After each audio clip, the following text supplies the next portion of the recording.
everyone. My name is Ayana Williams, and today I'm going to be discussing with you guys on why I feel that dogs should not be executed after fatally biting someone.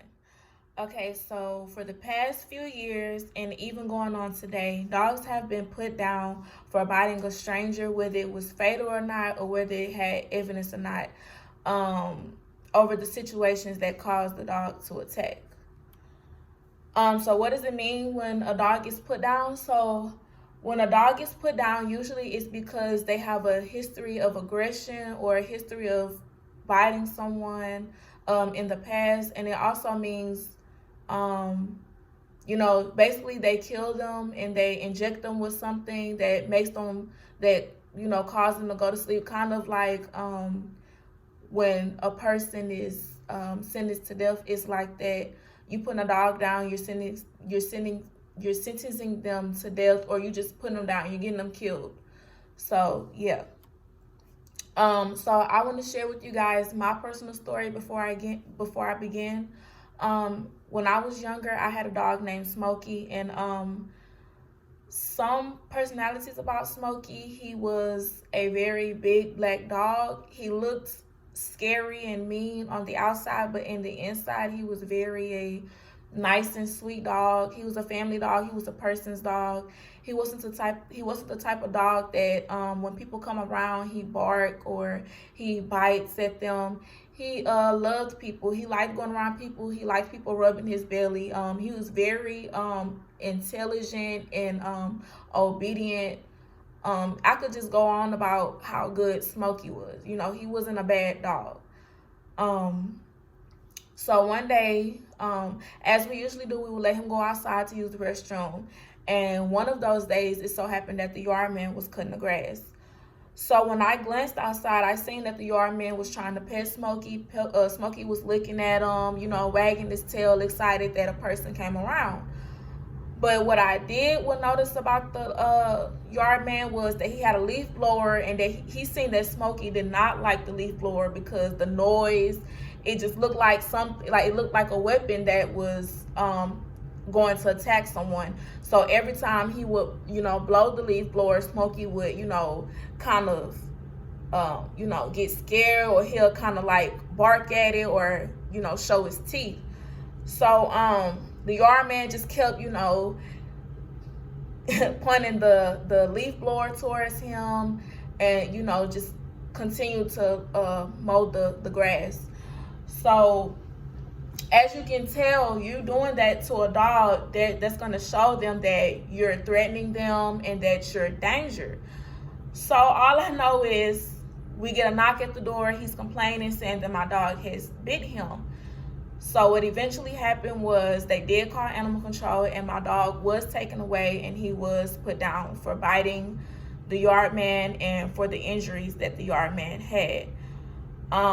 It was hurting and it was saddening. We didn't understand. It's still hard to get over to this day, because Smokey was a family dog. He wasn't just some pet. He was somebody that brought us joy. He was part of our family. So it was hard to put him down, and it was also hard to put him down because we felt like an innocent life was taken.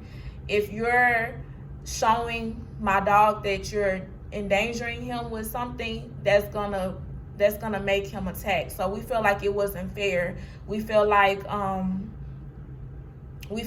we wasn't heard. They only seen that the man had injuries, so something had to be done, and we feel like that was not fair.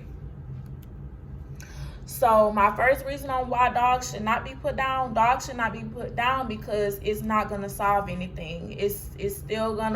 That's not gonna change that dogs bite in general on a daily basis. That's not gonna change anything.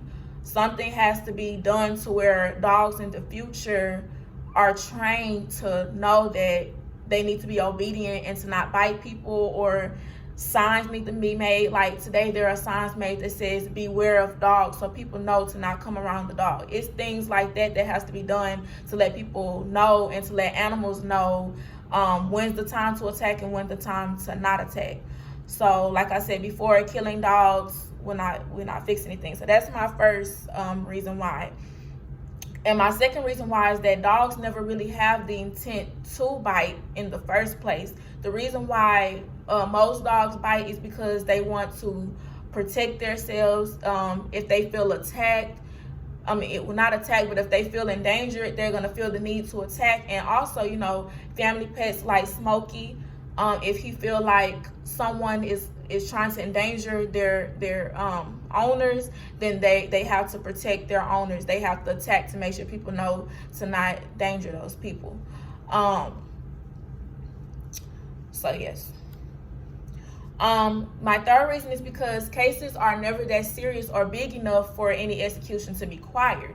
According to debate.com, 4.5 million Americans are nipped by a dog each year, but only 1 out of 5 are required any medical attention. Even in that situation, injuries are minimal. So what that means is that cases have never been that big. It hasn't been cases that's like dogs are attacking people and people are just dying here from there. It has not been cases like that. It has not been cases to where people's arm and leg has to been amputated or something from a dog injury or anything. So it's not that serious to where they need to be put down. It's just that serious to where they need to be put in obedience school or be taken away and trained better, or just put away. Usually when a dog has one case or history of biting, the owner is very aware of the dangers of that dog, and those dogs with those histories never have any problems again because the owner properly had that pet put somewhere away where it could be not harm, where it cannot cause harm again. So what that means is if a dog does have a case, it's that owner's responsibility to make sure that dog is put away to where they don't harm anyone again, or have a sign of beware dog so people know to not come near that dog or come in that area where that dog is, because that dog is aggressive. So there are many people that argue against the case and say that once a dog has attacked someone that they'll do it again. Also, many people claim that it is impossible for a dog to be fully rehabilitated. I have to disagree and say that when people say that once a dog attacks, they'll attack again, I have to disagree with that, because once they have that case, they should be put away. They should not be just hanging around outside to where they could attack someone again. There should be signs made saying beware of dog, and that dog should be chained up. So at that point, if that dog has had a case of biting someone, then it's the owner's responsibility to make sure that that dog is put up. What else? So to refer back to when people said that dogs cannot be rehabilitated, many rescue dogs for police and volunteer cooperations have been dogs who were once in therapy or centers. So it is possible for dogs to be rehabilitated. So people look at it as a dog needing to be executed after biting someone needs to look at the big picture. Let me just read that. People who look at it as a dog needing to be executed after biting someone needs to look at the big picture. A dog isn't knowledgeable like a human is, nor they fully know right from wrong, or if they are making poor decisions. A dog is almost in the state of mind as a child. So if a young child doesn't have their seatbelt on, who is going to get the ticket? In that case, the adult is going to get the ticket, because the child doesn't have enough sense. The baby doesn't have enough sense that, hey, I need to put my seatbelt on because I'm going to get in trouble by the police. So the dogs are the same way. They don't have the same knowledge as we do. They don't know when somebody's going to attack and when somebody's don't. They just know that they want to be safe, So as I stated before, the parent is, because it was the parent's responsibility to make sure that that child was correctly buckled up, just like it's the owner's responsibility to make sure that that pet is chained up, that pet has a beware of dog sign near the area to make sure people know that it isn't safe to go around that dog. It's people's responsibility, it's the owner. I feel like if a case does happen, that the owner should be put in trouble or be held accountable for it, not the pet, because the pet doesn't have enough sense, to know what's going on, or they don't have a voice to back themselves up. Okay, so with that being said, there are more alternatives and solutions on how to solve dogs biting instead of killing them, which won't solve anything. Because instead of killing them, like I stated before, there are obedience schools that dogs can go to. There are different shelters that can help these dogs. There are different things that you can do. As I stated before as well, that there are beware of dog signs. There are many different alternatives than just putting a dog down, because they have feelings like we do, they feel pain like we do, they are alive like we are. They deserve to have a voice, they deserve to have a side, because in many of these cases, people will, when it's cases, the pet doesn't have a voice to give their side and say, well, I attacked because I felt threatened. It's just always the people show that they have an injury and then they take that person's side. The person could have provoked that dog and was playing with that dog and making it seem like they were gonna attack that dog, and that's not right.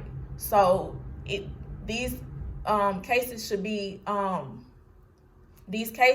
cases should be investigated and looked into, instead of just trying to put that dog down. So in conclusion, people should open their hearts and look at these situations in another perspective. Killing these animals will definitely not solve anyone's problem. I do agree that animals deserve some form of punishment after a fatal bite. Those punishments should be the dog being taken away to a shelter, or after fully investigating and seeing if it was truly the animal's fault. That's only if the animal just attack that person just to attack that person, which doesn't happen in many cases. Or even better, the animals should be put in obedience school, as I stated before, where it trains these animals to be less aggressive and more kind. There are many alternatives instead of just ending a family's pet, especially with the knowledge that these animals are just defending themselves, and that the animals have all, and that the humans have all the power, while the animals have no voice to defend themselves. Just like in my personal story, Smokey did not have a voice to say that he felt in danger by the yard man. They took the yard man's word and they seen his injuries, and then that was just it. My dog had to be put down, and that wasn't fair. So, that's the end of my speech, and I hope you guys do look into that and see that it's better alternatives. So thank you very much.